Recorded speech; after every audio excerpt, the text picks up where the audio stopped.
4 years of coursework, 6 weeks of comprehensive exams, 1 internship, 129 pages written by yours truly, the time had come to defend my dissertation proposal.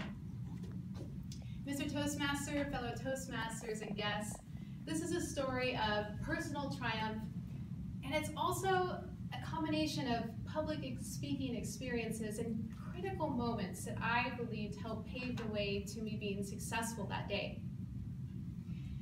There was a lot that went into my presentation, 30 minutes defending chapters 1, 2, and 3 in front of an esteemed panel of colleagues and professors. Some of the preparation included multiple iterations of this presentation. It was definitely in its nascent stage. It also encompassed presenting in front of friends who had what I wanted, their PhD, and in front of my beloved Toastmasters family. I also made sure to pick out an outfit that I felt confident in and strong. And I know this isn't my college softball playing days, but I still go by the old phrase, look good, feel good, play good. I also spent a lot of time practicing in the room in which I'd give the presentation. The second floor of the Lead Library, Graduate Commons, became a second home. And I've been told that it's important to practice in the arena in which you'll be performing, so that on the big day when you arrive, it's as if you've been there many times before. But if you can't go there physically, then you can go there mentally. And there were days where I would spend half an hour on the treadmill or in the swimming pool, running through my presentation from start to finish in my mind to help me be as successful as I could. And that was a mental tip that I learned from one of my professors.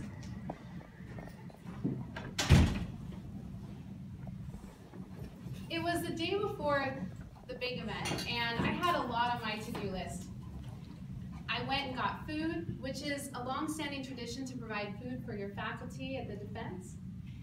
I prepared myself for all the different questions that I anticipated receiving. I printed off my materials, and I practiced my presentation one time. Just once? Well, it was 9:00 p.m. and the day had gotten away, and I had planned on practicing it at least 4 times. My neurotic mind began to kick in, and I started to think, I am not ready. How am I ever going to be ready if I've only practiced 1 time before? I had wanted to practice many times before the big day. Let me ask something. How many times have we created unhealthy terrains in our mind? Critical moment number 1. I was ready. I had put in a lot of preparation leading up to that day before, and I had to rely on all those successful practices before that moment to give me confidence. And I had to make a decision that I was going to be ready and not allow fear or uncertainty to enter into the day. Many of you also know that I struggle with health issues as a result of a series of head injuries and concussions. And when I wake up in the morning, I never know exactly how I'm going to feel. So I made a decision, in addition to being ready and to go, I decided that I was going to feel great as well that next day. Well, I woke up in a pile of sweat at 3 a.m., didn't realize perhaps how big event this really was. Thankfully, I fell back asleep and woke up a second time, this time to the sound of my alarm. I got myself ready, ate breakfast, meditated, got to campus, arrived at the room, cleaned off the table, set up the food, quinoa, hummus, vegetables, berries, strawberries, caramel cookies. If anything, this committee was going to be well fed. I queued up the presentation, got my remote ready, and I scurried off to do the one thing I always do before I present, the power pose. Coin coined by a scientist, Amy Cuddy. The power pose is when we hold ourselves in a victorious position for 2 minutes, because it can actually change the physiology in our body and help us to fight cortisol, which is the stress hormone that occurs before big performances. Well, I'm still a bit of a closet power poser, so I went to the restroom and did mine. And when I finished, I got back, went to the room, and I saw everyone was there. And I entered with excitement, ready to greet, but I walked into a conversation that I did not anticipate. I was being asked why I brought food. That wasn't a tradition in our department. A million thoughts ran through my mind, including the conversation I had with one of my committee members about what fruit to bring. And don't get me wrong, I have a world-class faculty panel. This is on me. I should have asked and made sure with all of my committee members that this was an appropriate gesture. Critical moment number 2. There will be times when external circumstances occur before an interview, presentation, audition. It could happen moments before we take the stage. And it's so important that we have a short-term memory when it comes to situations like that. And I had to recognize that that negative interaction occurred here, but my presentation was occurring in this moment in time. And I had to make a decision to let go of that negative interaction. And the Marissa of the past probably would have unraveled a little bit and let that experience seep into my performance. I start my presentation, my about me, why my research is going to set the college athletic landscape on fire. And then I deliver my first imperfect moment. You know that line that somehow made it into your speech that you never practiced? Or that line that you completely butchered or forgot to say altogether? Oh, yes. Yes, that moment.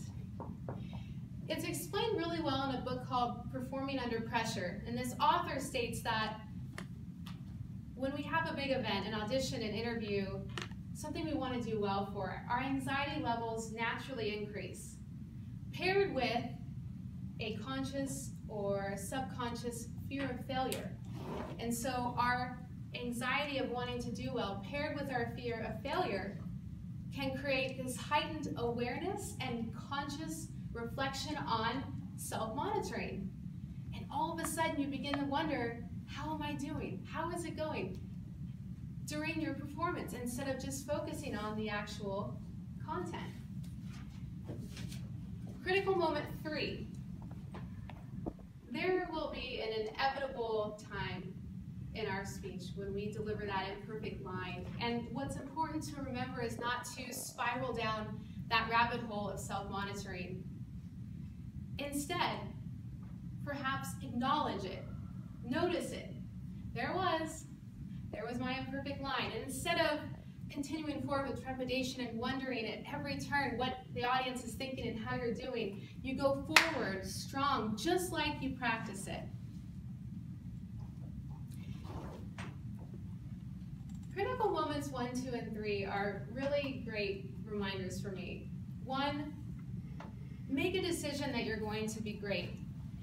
This is not blind or misguided confidence. If you put in the work and you prepared, you are ready, and you have to commit to that with conviction instead of allowing unwavering or uncertain thoughts to enter our mind. The second, making sure to not allow external events to seep into our performance and focusing on the present moment in time. And then the third critical moment, moving forward with laser-like focus, despite having just delivered that imperfect line, and not allowing that moment to determine or unravel the rest of your performance. So in the end, I am thrilled to say I passed my defense, and it was very fulfilling and satisfying to think about the journey and how far I've come to enjoy that big day and that big moment. I also was left with a whole lot of leftover food. And going back to my original comments on my health, I didn't have a headache that day. And coincidence? I'm not sure. We'll never know. But I know one thing for sure. That audition, that speech, that performance, that proposal, that meeting, that big event, that moment when you're speaking in public is happening. It's on the calendar. It's scheduled. And so you might as well give yourself every chance to be successful. I enjoyed that day, but not for too long, as part 2, the final defense, will happen this spring. Mr. Toastmaster.